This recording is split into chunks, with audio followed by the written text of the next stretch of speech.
Had a little listen to his podcast, huh? Dude, it's educational. And besides, I've been wanting to listen to this one. Welcome to Idling in the Impala, a podcast by and for lovers of supernatural and the fan fiction it inspires. Before we begin, just want to remind you to like, subscribe, and follow wherever you listen to us so you don't miss any episodes or bonus stuff that we do. I'm Sandra.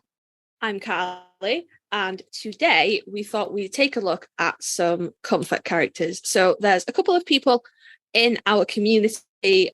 So we know that one of our good friends, Winchester's Queen, is going through some stuff with her family, and one of our longtime listeners, Miss Autobahn, is also going through some stuff with their family. And we just want to be like, we're here, guys. We're thinking of you, you know, and we're sending you love, and hopefully our listeners are sending you some love as well.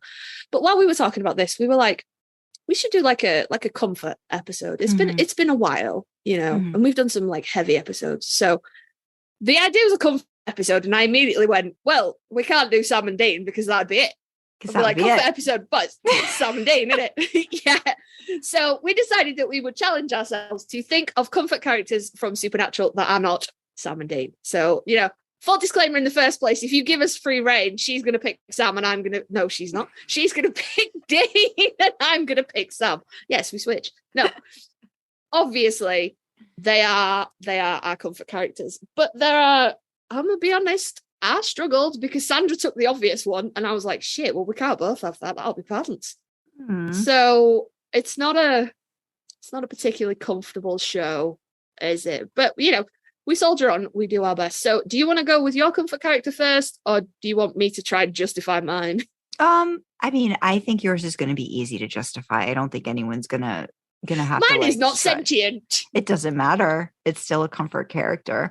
Yeah, so I think a lot of this, like Karlee said, we were, you know, our hearts were really kind of like hurting for, you know, friends really that we've created over Supernatural and our love of this show, and the fact that everyone really does, I think, approach or come to a variety of like whatever you want to call media, entertainment, fiction, and kind of glom on or attach to something because of the comfort factor that it brings. And whether the comfort factor just comes from knowing how the story is going to end, right? Knowing that you're starting up a series again and you know what this episode's about, and you know the feelings that are going to come up, and you want to, it's just a connection with comfort. And yeah, I think we're all really kind of, we're all going through it all the time, but I think it's important to just do something that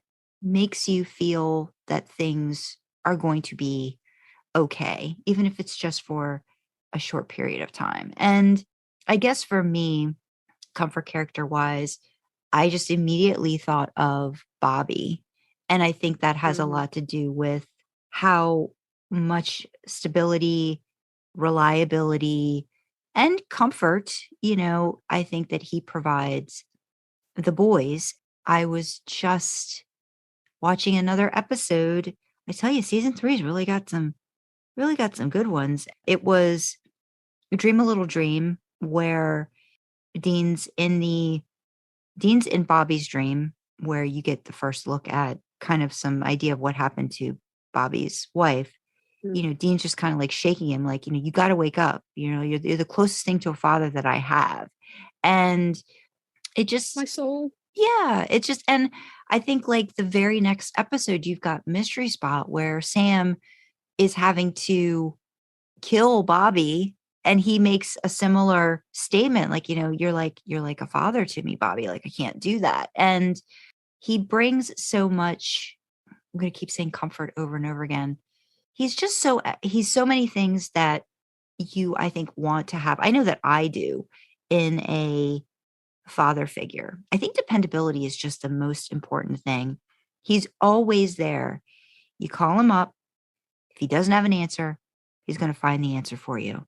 He's going to have your best interest at heart.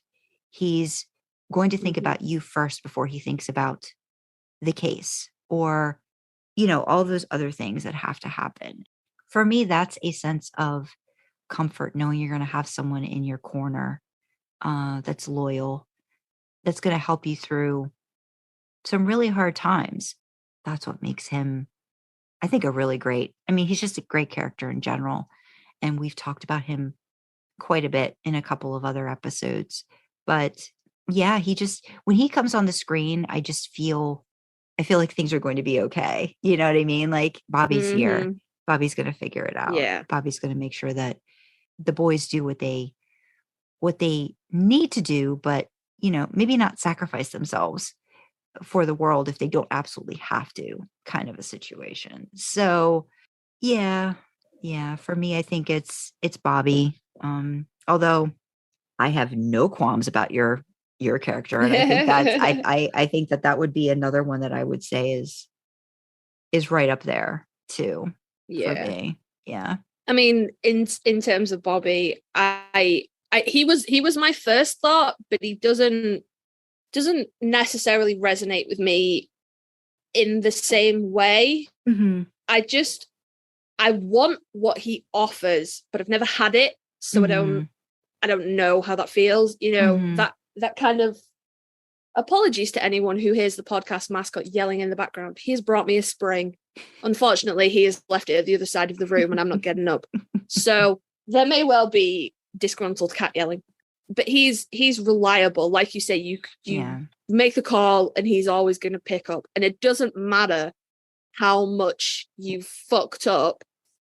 He's going to chew you out, but he's going to help you fix your mess. And he might grab hold of you and yell in your face and, all manner of things. And he's cantankerous and what are you doing?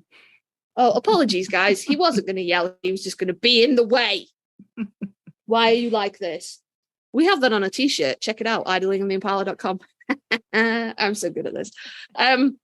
But yeah, I've never had that. I've never had anybody that I could, like a parent-child relationship, I mean, where I could say, it doesn't matter how bad I fuck up, I know this person's going to have my back. So I want that, but I don't know what it feels like. Yeah. So, but I totally get it. And I think he is definitely a person I would want to spend time with. And also Jim Beaver is just a genuinely wonderful human being. I loved meeting him. It was so fun getting to meet him and sit down around a table and just listen to him talk and, have that little moment. He's so very smart. And, it's I feel like a lot of that is Bobby too. You underestimate, what he's been through and what the knowledge that he has. And he's just like he's lovely. It's like a dad, he's just like a dad. I love that they saw that they had a really great character and decided to work on bringing that back. I think getting rid of him is one of the worst things they ever did. I mean, there's lots of things Supernatural did, but I think I'll never quite be okay with that, in service to the plot. I don't know. It's still, they took something away from I think everybody when they took him away. Yeah. It's Bobby's one of the deaths I really struggle with for various reasons. But again, it has that kind of I haven't lost. Can they not just have this one thing? Yeah. And I'm just looking now. Actually, I knew Jim Beaver had a daughter, and I knew that his daughter's mum had passed away. And he talks about her. So I follow him on Twitter, and he talks about his daughter's mum so beautifully. And it's weird, but it's like a strange parallel between Bobby and Karen, and Jim and his wife. And Jim describes his late wife as the love of his life. And I'm actually just looking now. Their daughter was born in 2001, and her mum sadly passed away in 2004. So, she could have only been, she might not even have been 3. Yeah. And he's raised her, I'm sure not completely on his own, but as a single dad all that time. And I love the way he talks about her on social media as well. and you can tell just how endlessly proud of her he is. And I'm like, I want that. Yeah, she was at the con that we were at, and she was actually in the room with him when Oh, like a really? meet and greet. Yeah. So That's cute. that was fun. That was fun too. Yeah. Oh, that's sweet. Oh, so Sandra's comfort character is Bobby, and my comfort character is, I suppose you could make an argument that it's not a character, but it bloody is. Mine is the car, actually. Our beautiful 67 Chevy Impala baby. That is my comfort character from the show for a lot of reasons, some of which I touched on with Bobby there, which is I've never had that kind of constant support network like that. And like, don't get me wrong, I've had people in my life that supported me, but always with an undercurrent of, if shit gets really bad, not that I would be on my own, but there was doubt, so I could never fully trust. You don't have that with an inanimate object. She represents to me safety and security in a way that an actual living person can't. If I, Dean, Sam, whatever, if I look after her, she will look after me in turn. So if I keep her in good shape, she's always going to be there. She's always going to be safe. She's always going to be security. If I'm in a bad situation, I can get away. She's got that. And that kind of control is really important to me in my life, again, because of all the boatloads of trauma and the trust issues and da-da-da-da. And that's not to say, obviously, y'all, if you listen to us for more than 5 minutes, y'all know that I'm married and I have children, and I don't believe for 1 second that my husband and my family would not support me were my entire life to turn upside down tomorrow. But there's always that survival instinct that says you're on your own. If things get really bad, you are not going to be able to count on other people to help you. So you could count on her. And I resonate with the idea that she's home to the boys in a way that no one place has ever been. And we talked about this in the Demonic Junkies episode from a little while ago. Dean accepted the bunker, but I don't think Sam ever really did. But she was home, even in the episode that we don't talk about, he kept her. Maybe he didn't drive her again, but he didn't get rid of her. He kept her. So that's kind of where I am at. And with that, like you said, being the safety net for the boys. And I definitely resonate with that. Like, almost feeling like you're the last stop, like you're the last bit that's going to be able, like, if push comes to shove, like it's kind of all on you. So to know that there's something there that you can fall back on, I think is helpful to a lot of people. And I know that was for Sam and Dean. The baby episode, I think, is so beautiful for that very reason. Like they come back to that again and again, like, home, like it's home, and I know Sam's the one that says it, at the end where Dean's like, let's go home. And Sam's like, we are home.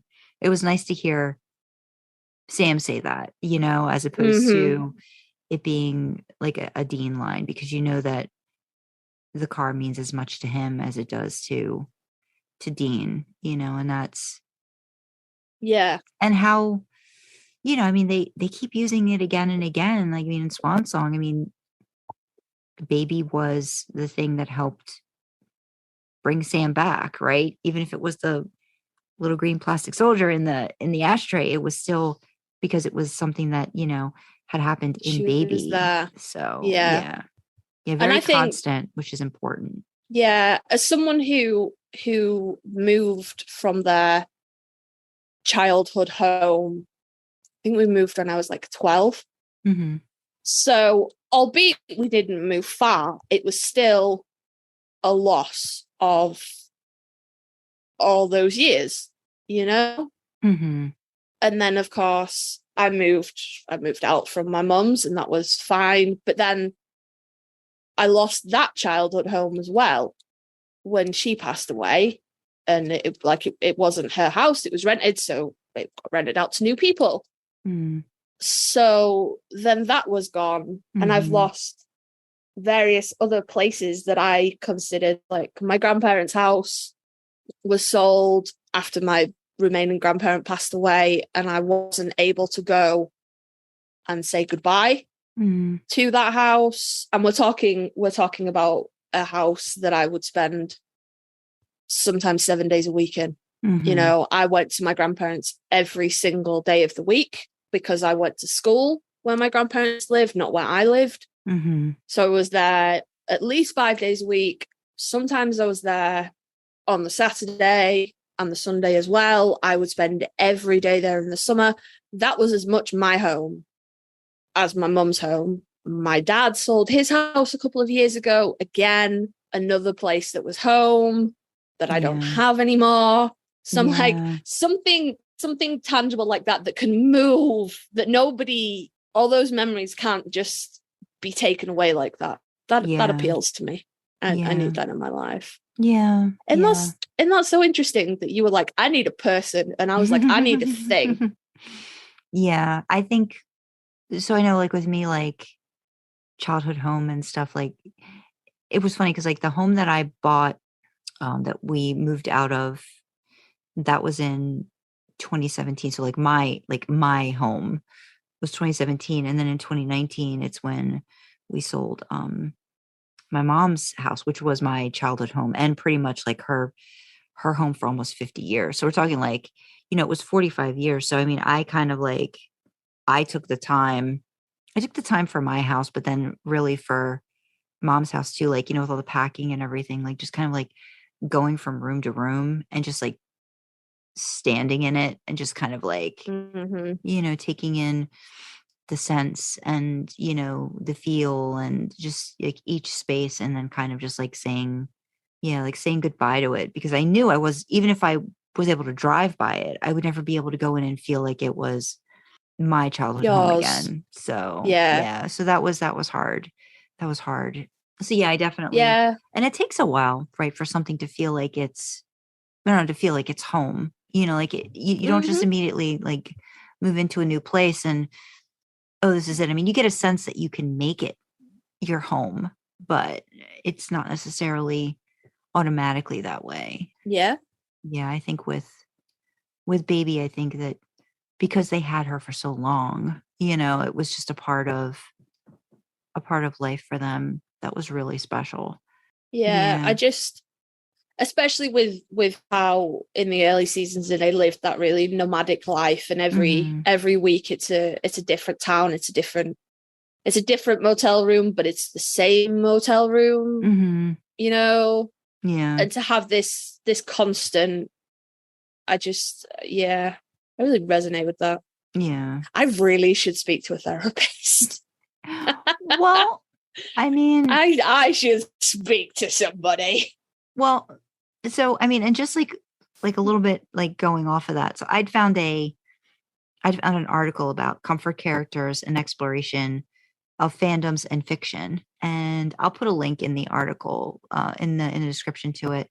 And it's back in like July of 2022, and it's like, what drives people to confide in fictional characters? How easy an option it is for people to like find television shows and like, you know, videos to watch and sort of like relate to, and how they do provide an emotional comfort for people. And it's escapism, it's relaxation. There's a reading has been studied to bring down levels of stress by up to 68%, and its narratives bring in greater empathy and understanding. However, there's a large difference between using these stories for greater emotional connection and disassociation from reality. So I think when we don't want to live in our reality and we just, all we want to do is escape, then I think that's like a sign, you know, that it's time to to look for, some other assistance besides just a fictional character. But I think with us too, and with a lot of just the fandom in general for Supernatural, I mean, there's a bond just by the fact of the amount of time we've been given to live with the characters.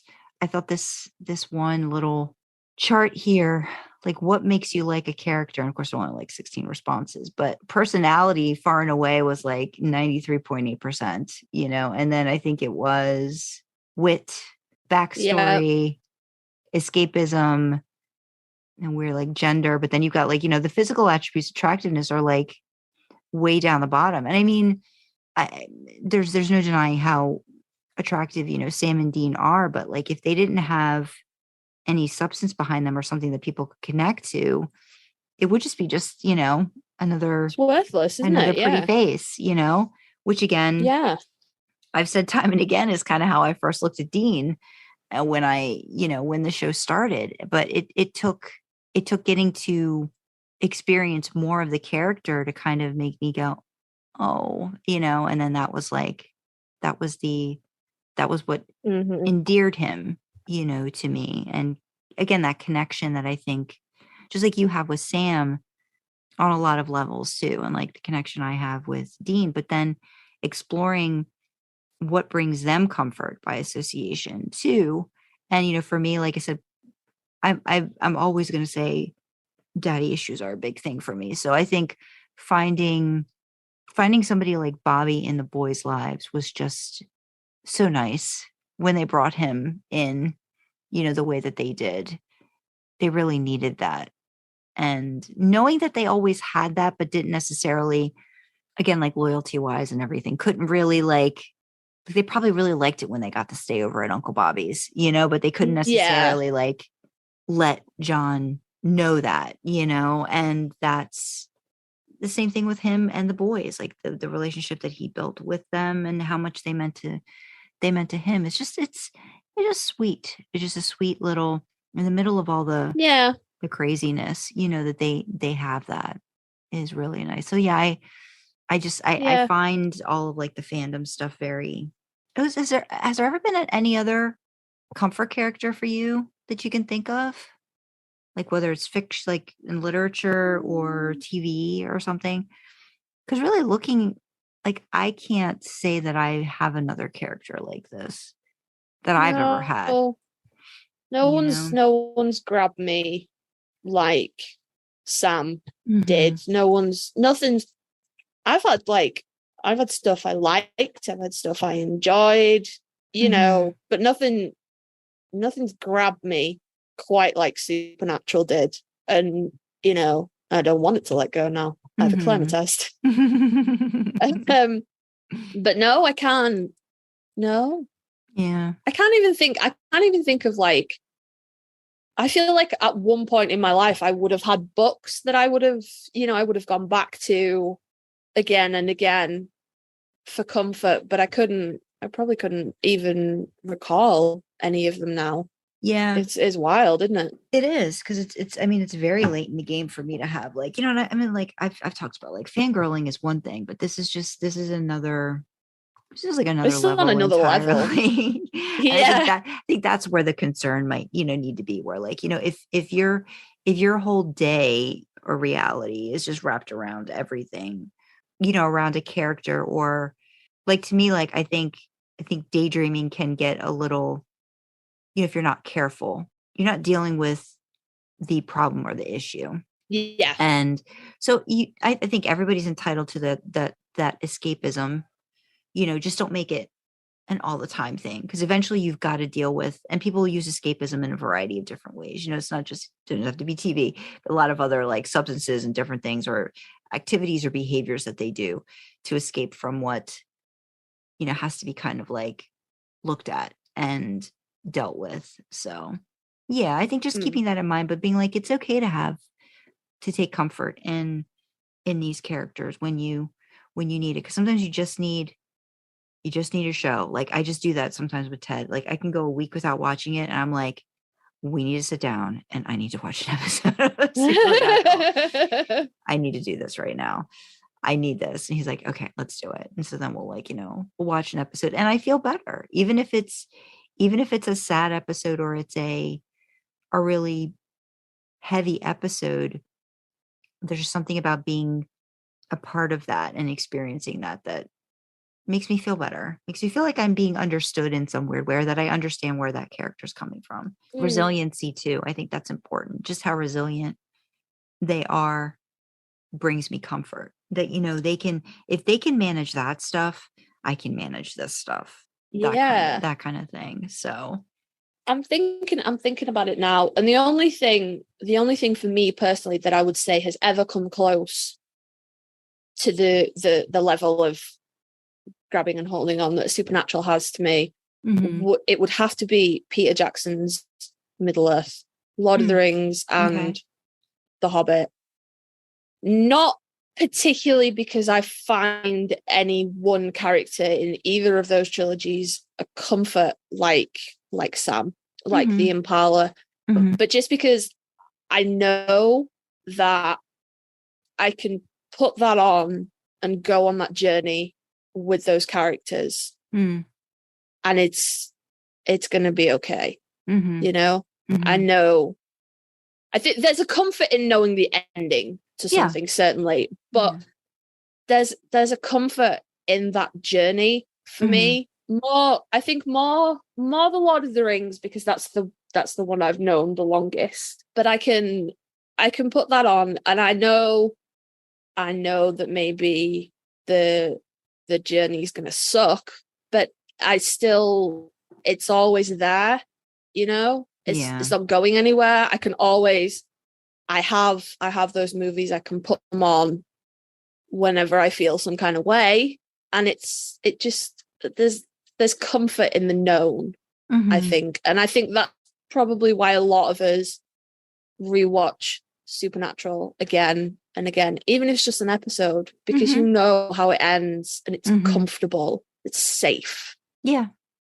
And I can get on board with that.